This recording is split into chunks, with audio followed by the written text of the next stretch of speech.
Bismillahirrahmanirrahim. Assalamualaikum. Alhamdulillah wassalatu wassalamu ala Rasulillah. Anda bersama saya Piyu Amin. Hari ini kita nak mentadabbur ayat-ayat suci Al-Quran daripada surah An-Nisa. Muka surat 97 ayat 119. Sama-sama kita buka Al-Quran kita. Tajuknya daripada ayat 119 daripada surah An-Nisa ini berkaitan dengan ikrar syaitan. Maksudnya apa? Ini janji-janji syaitan. Apa benda syaitan nak buat? Ini kerja syaitan. Allah Ta'ala dah bagi tahu dalam surah An-Nisa untuk kita tahu. Bukan kita jadi syaitan, tapi untuk kita tahu apa kerja syaitan, apa perancangan syaitan untuk menyesatkan kita. Kata Allah Subhanahu wa taala, "Wala udhillannahum wala umanniyannahum wala amurannahum fala yubattikunna adhanal an'am wala amurannahum fala yughayyirunna khalqallah." وَمَنْ يَتَّخِذِ الشَّيْطَانَ وَلِيًّا مِنْ دُونِ اللَّهِ فَقَدْ خَسِرَ خُسْرَانًا مُبِينًا.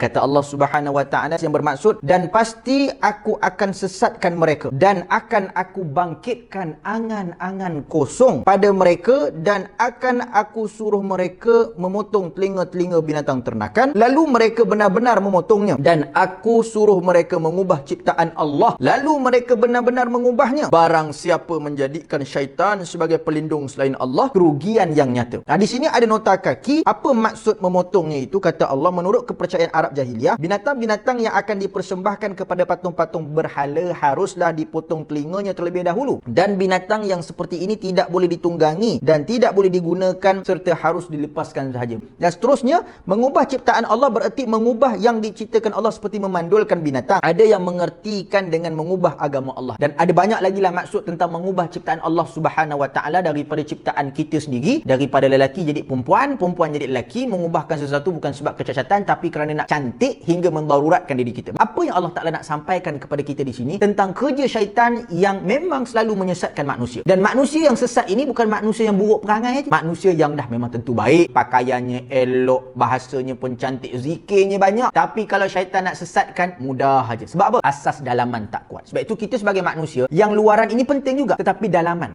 itu kena kuat. Kalau asas dalaman yang kita pasak, yang kita tanam, yang telah kita bina, dalaman tubuh badan kita ini baik, maka keseluruhannya jadi baik. Tapi kalau kita cantik luaran saja, paparan luaran kita elok, nampak manusia, oh dia ni memang soleh, dia ni memang cantik, dia ni memang baik, dia ni memang teristimewa. Tetapi bila dalaman itu buruk, itu yang boleh jadi munafik tu. Maksud munafik tu apa? Pada hatinya kafir kepada Allah, tetapi pada luarannya nampak konon-konon beriman kepada Allah Subhanahu wa taala. Jadi ini kerja syaitan yang cukup menakutkan. Itulah satu kisah, kata Imam Nawawi rahimahullah ta'ala, ada satu orang lelaki yang buat jahat dalam hidupnya banyak kali, dan ada satu orang lelaki pula yang buat baik dalam hidupnya banyak kali, dan kebetulan mereka ni adik-beradik. Lantas si abang ni, kita katalah si abang yang banyak buat baik ni, yang buat amal soleh ni, dia berfikir rasa macam, aku ni dah banyak buat baik tau, apa kata kalau kejap lagi aku nak cuba buat benda jahat, sikit aja nak buat benda jahat. Yang si adik ni pula memang kaki rokus, memang buat benda-benda yang tak elok je, buat maksiat aja. Tiba-tiba dia rasa nak bertaubat, aku rasa nak buat baik lah. Yang si adik nak jumpa abang nak jadi baik, yang si abang nak jumpa adik sebab nak jadi jahat. Akhirnya bila mereka bertembung di tengah jalan dan mereka meninggal dunia, ketika itulah Allah Ta'ala menentukan yang si abang tadi walaupun banyak amal kebaikannya, tapi di akhir hidup nak buat jahat, hasil daripada godaan syaitan. Maka di sinilah innamal a'mal bil khawatir, sesungguhnya setiap amalan itu dikira pada pengakhiran. Syaitan hasut dia habis semua amalan-amalan kebaikan yang dia ada, menyebabkan dia masuk dalam neraka Allah Subhanahu wa taala. Sebab itu syaitan kerjanya, janjinya, ikrarnya, iblis ini nak merosakkan kita. Memang itu kerja dia. Kerja kita apa? Takkan kita kerja kita nak jadi hamba abdi kepada syaitan. Lebih teruk, lebih dahsyat lagi apabila manusia yang memang bekerja untuk syaitan, yang membela hantu, membela syaitan, buat santau, buat sihir, dia kerja pula untuk syaitan. Sudahlah syaitan itu menyesatkan dia dan dia jadi sesat sebab bekerja dengan benda-benda yang syirik. Sebab itu kita kena fahami bagaimana Allah Ta'ala mendatangkan kepada kita Rasulullah, mendatangkan kepada kita para ulama, mendatangkan kepada kita Al-Quran. Ini semua panduan yang baik untuk kita ikut. Tapi ada juga manusia yang hatinya kotor, yang terpaksa mengikut kata-kata syaitan. Sebab apa? Selesa dengan kehidupan sebegitu rupa. Kita minta lindung sangat-sangat agar anak cucu kita dijauhkan daripada ikrar syaitan ini, dilindungi daripada rancangan-rancangan buruk syaitan yang dah tentu dilaknat oleh Allah Subhanahu wa taala. Moga-moga ayat 119 ini memberikan banyak manfaat kepada kita dan kita dihindarkan daripada keburukan syaitanur rajim. Wallahu alam. Kita jumpa lagi. Assalamualaikum.